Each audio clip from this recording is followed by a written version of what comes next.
Bismillahirrahmanirrahim, dear students, Assalamu alaikum. Today I'm going to discuss with you exercise 3.5 from Donald Kiso Financial Reporting Standards edition. It's second edition.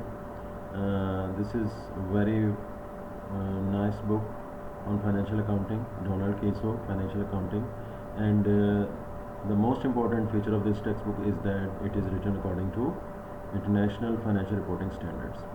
तो हमने तकरीबन पिछले 10 videos में 10 lectures में अपने accounting cycle को cover किया है। अब एडजस्टेड ट्रायल बैलेंस बना चुकने के बाद अब हम कुछ एक्सरसाइजेस को देखते हैं जिसके अंदर इनिशियली जो है कुछ एडजस्टिंग एंट्रीज़ को देखेंगे। प्रीवियस वीडियो जिसके अंदर हमने एडजस्टेड ट्रायल बैलेंस प्रिपेयर किया था उसके अंदर भी जो है प्री पेमेंट्स एंड अक्रूवल्स अपनी एडजस्टिंग एंट्रीज़ को देखा था, लेकिन अब कुछ हम एक्सरसाइजेस की तरफ आते हैं। एक्सरसाइजेस जो है ये हमें बहुत बेटर अपॉर्चुनिटी प्रोवाइड करती हैं कि हम एक कॉन्सेप्ट को अंडरस्टैंड कर सकें।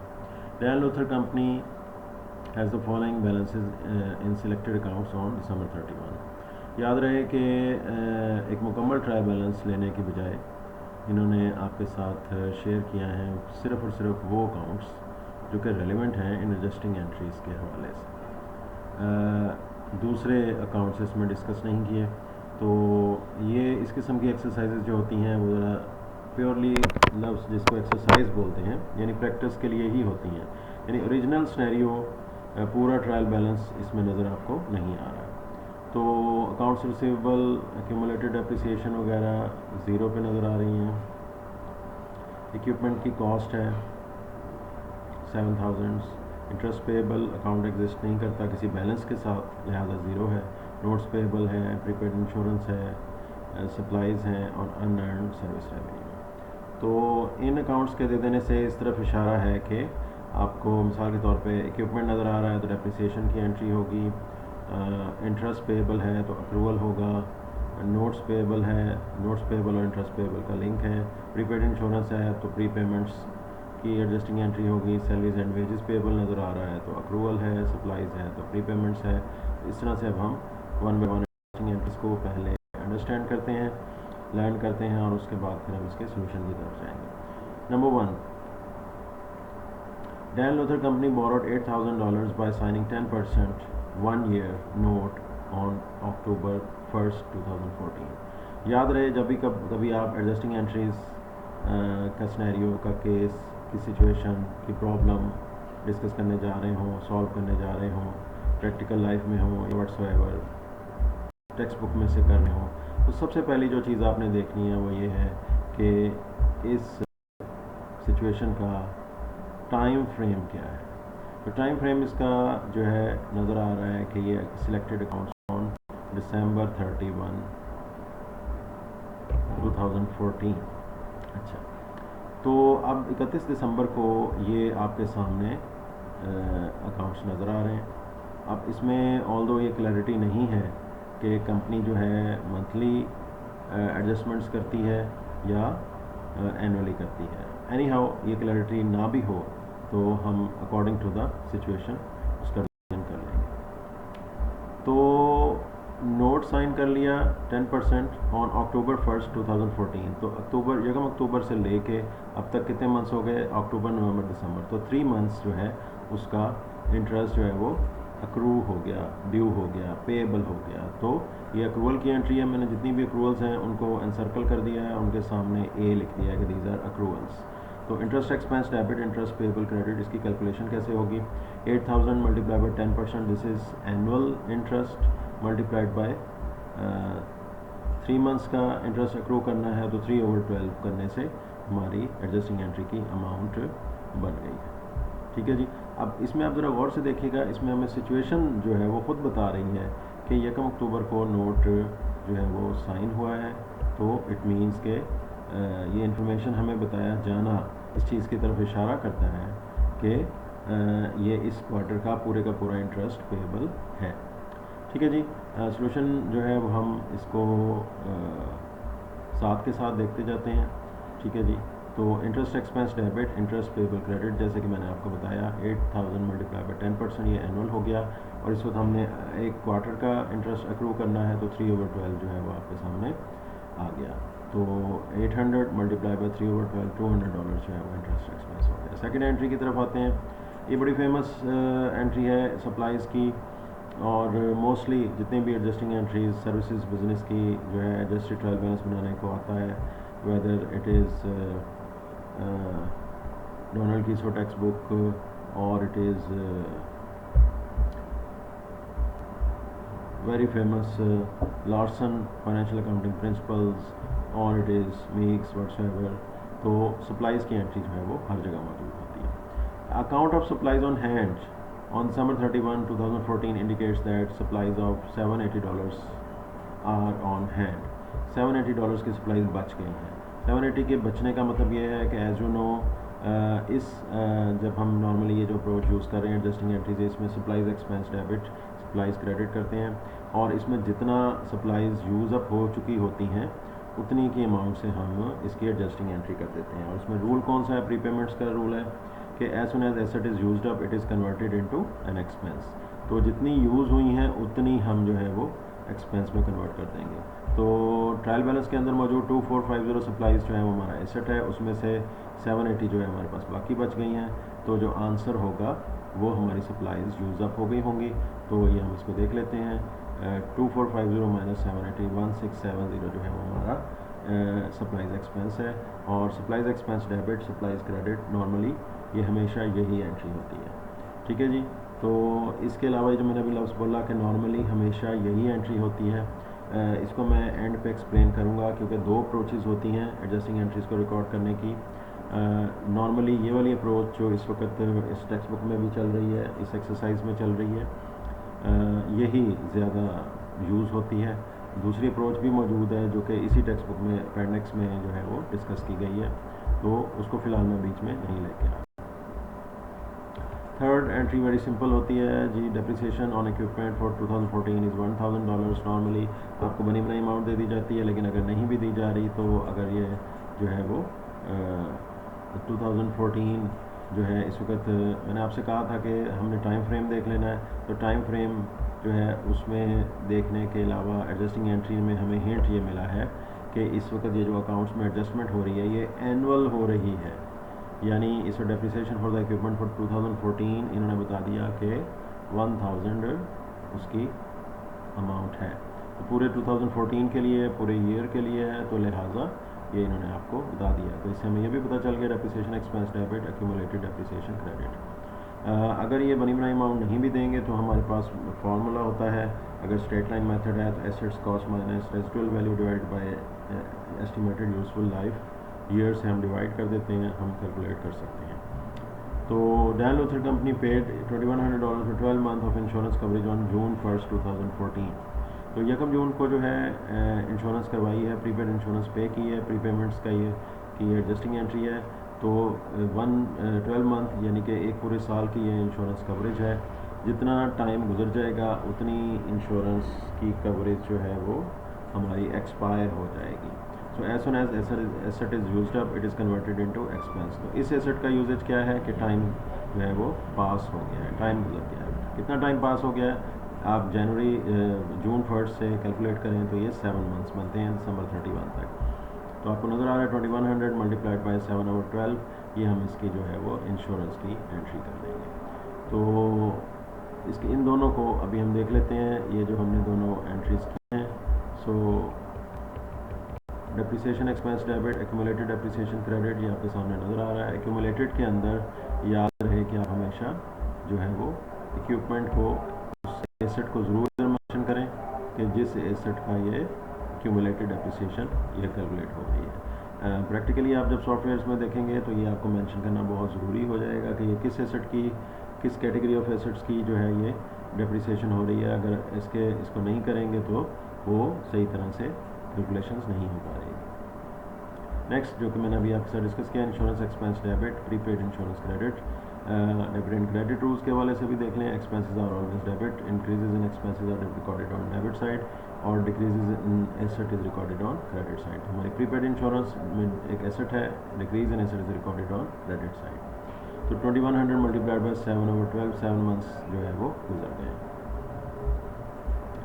अब आ रही है जी number 5th entry on December 1, 2014. Dan Luther collected $30,000 for consulting services to be performed from December 1st, 2014 through March 31st, 2015. साफ नज़र आ रहा है कि ये एक अमाउंट है 30,000 की जो कि कंपनी ने एडवांस में कलेक्ट कर ली। एडवांस कलेक्शन का मतलब है कि ये हमारा अनअर्नड रेवेन्यू है, ठीक है जी। तो अनअर्नड के हवाले से जो एडजस्टिंग एंट्री होती है उसमें ये है कि देखा जाएगा कि या तो कोई बहुत वाज़ेह बात बताई गई हो कि कितनी अमाउंट की सर्विसेज जो है कंपनी ने प्रोवाइड कर दी हैं। 30,000 में से ये वाज़ेह नहीं है कि इतनी अमाउंट की सर्विसेज जो है वो कंपनी ने प्रोवाइड कर दी हैं, तो फिर ऐसी सूरत हाल में हम जाते हैं एक जनरल रूल की तरफ। वो ये है कि काम जो है इसमें इन्होंने वाज़ेह तौर पे बताया है कि services to be perform from December 1st through March 31st, it includes 4 months. तो इसका मतलब ये है कि इस दौरानिए में 1 दिसंबर को जो है ये पैसे कलेक्ट किए गए, एडवांस अमाउंट रिसीव हुई, तो उस एडवांस में से जो है 1 महीना अभी गुजरा है। इट मीन्स के 4 महीने का काम है, उस 4 महीने में से 1 महीने का काम सर अंजाम दे दिया है, तो वो जो अनअर्नड सर्विस है जो कि लाइबिलिटी है वो सर्विस रेवेन्यू में कन्वर्ट हो गई है।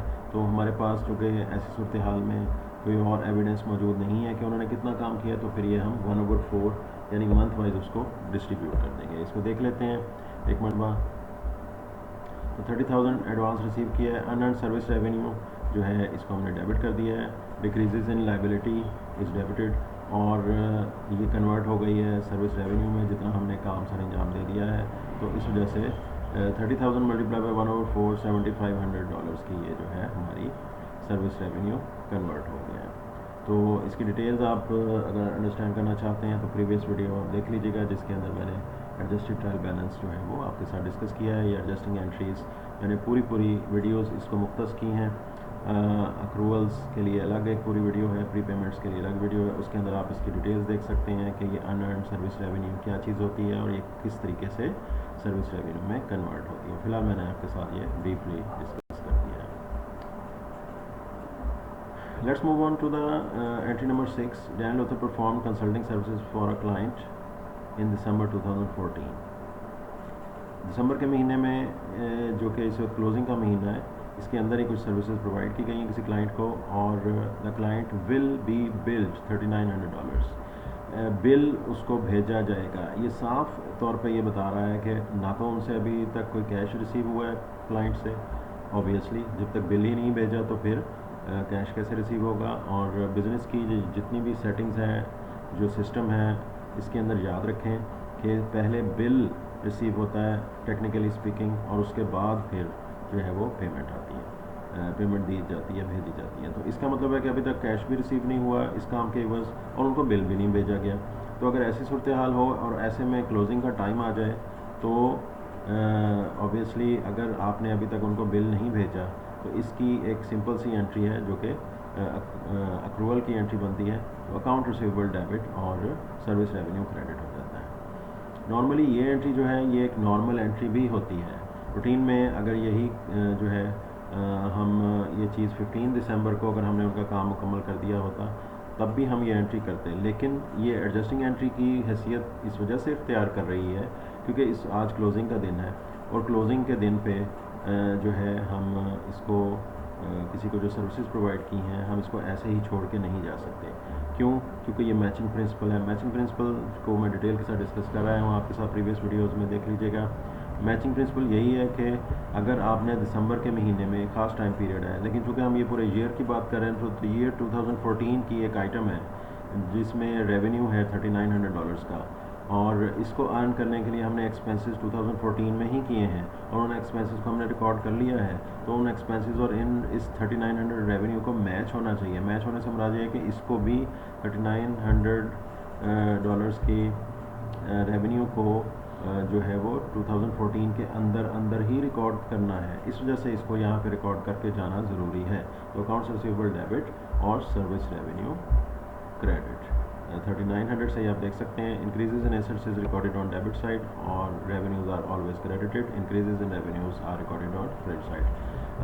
डिटेल के लिए आप मेरे डेबिट एंड क्रेडिट रूल्स देख सकते हैं। डेबिट एंड क्रेडिट रूल्स के ऊपर मेरी 3 वीडियोस हैं।